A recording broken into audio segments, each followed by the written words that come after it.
नमस्कार। आज हम एक ऐसे कमरे की कहानी में दाखिल होने वाले हैं जिसकी दीवारें राज दबाए बैठी हैं और जहां फोन की हर घंटी अपने साथ खौफ लेकर आती है। तो चलिए रूम 217 के अंधेरे में उतरते हैं। हर डरावनी कहानी की शुरुआत, जानते हैं, एक खास पल से होती है।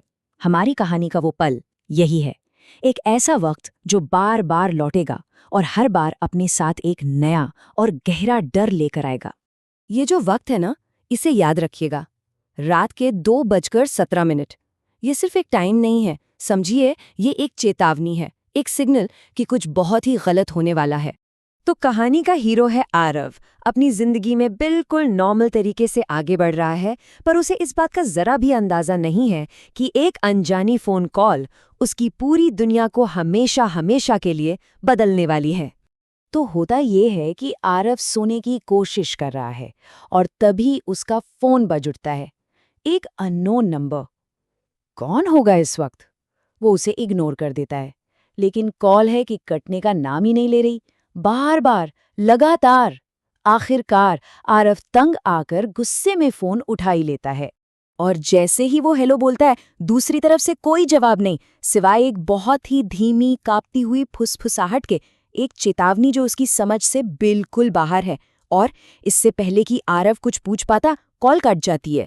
अगली सुबह आरव अपने नए फ्लैट में शिफ्ट हो रहा है, रूम 217। बिल्डिंग का गार्ड उसे बड़े अजीब तरीके से देखता है, कुछ कहना चाहता है, रोकता है, लेकिन आरव इन सब बातों को अंधविश्वास कहकर टाल देता है। और शायद यही उसकी सबसे बड़ी गलती थी। चलिए अब कहानी के उस हिस्से में चलते हैं जहां दरवाजा बंद हो चुका है और आरव कमरे में अकेला है। या क्या वो सच में अकेला है? क्योंकि दूसरी रात ठीक उसी वक्त कमरे का राज और भी गहराने वाला है। घड़ी में बजते हैं 2:17 और फोन फिर से बजता है, वही ब्लैंक नंबर। इस बार आवाज थोड़ी साफ है और चेतावनी वो और भी ज्यादा डरावनी।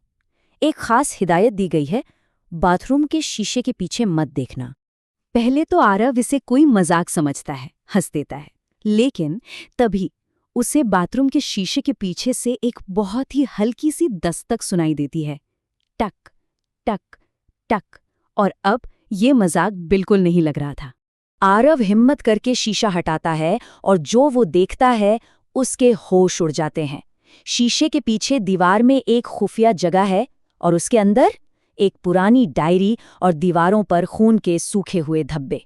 उसके हाथ कांप रहे हैं, लेकिन वो डायरी खोलता है और उसमें जो लिखा था वो पढ़कर तो जैसे उसके पैरों तले जमीन खिसक गई।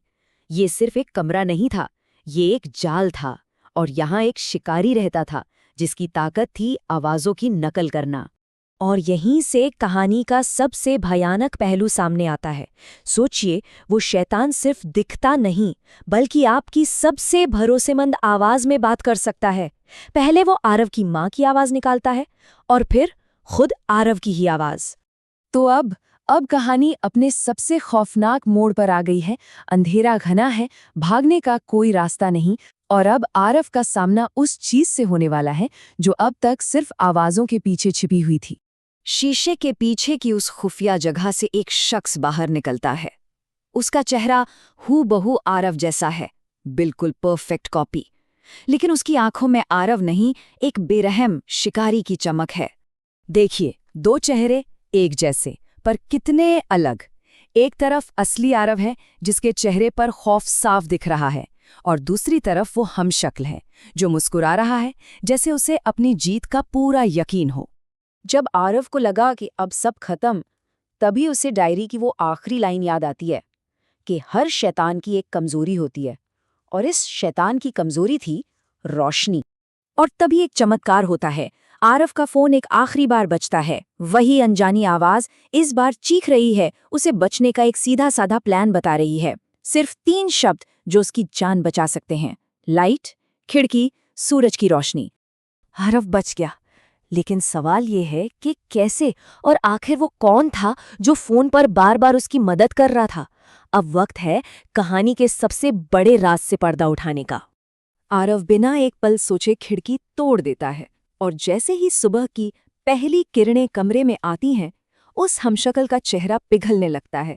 एक भयानक जली हुई शक्ल सामने आती है, और फिर वो हवा में गायब हो जाता है। इस खौफ के बाद एक पल का सुकून।